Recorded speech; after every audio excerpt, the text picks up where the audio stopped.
There was a shortcut behind the old buildings that connected everything in our neighborhood. School, the park, the streets we already knew too well. It wasn't hidden or secret. Everyone used it because it saved time, and as kids, saving even 5 minutes felt important. Welcome back to Cursed Whispers. The path ran between 2 rows of fences, narrow enough that only one person could walk comfortably at a time.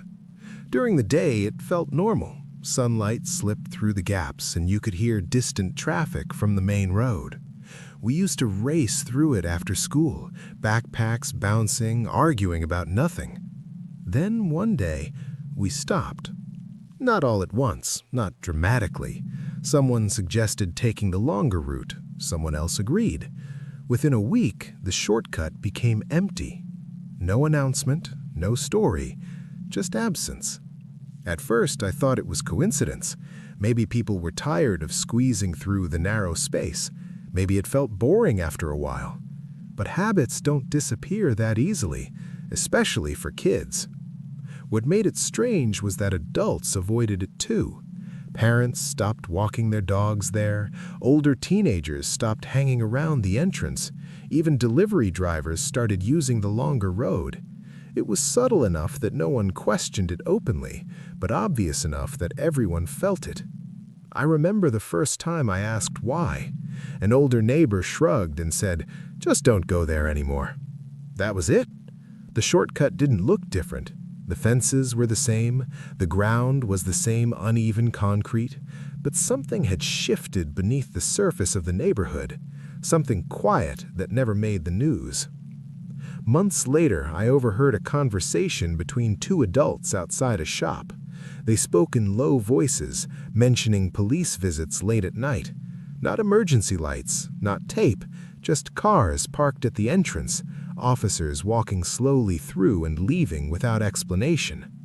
That was the first time I felt something real behind the silence. Years passed, and like the house and the street, the shortcut faded into the background of memory. We grew up, we moved away, life changed.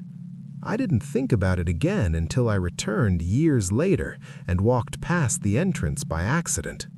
The path was still there, but it felt smaller, almost compressed by time. Grass had started pushing through the cracks, and one of the fences leaned slightly inward. Standing there as an adult, I felt the same hesitation I used to feel as a kid. I didn't go in. Later that night, curiosity got the better of me. I searched local archives, not expecting to find much. The reports were vague. They mentioned an incident involving someone approached repeatedly along that path. No confirmed suspect, no charges filed, just a pattern of complaints that never reached a conclusion. It wasn't one big event that changed everything. It was a series of small ones. Enough to make adults adjust their behavior quietly, enough for kids to notice without understanding why. The shortcut was never officially closed.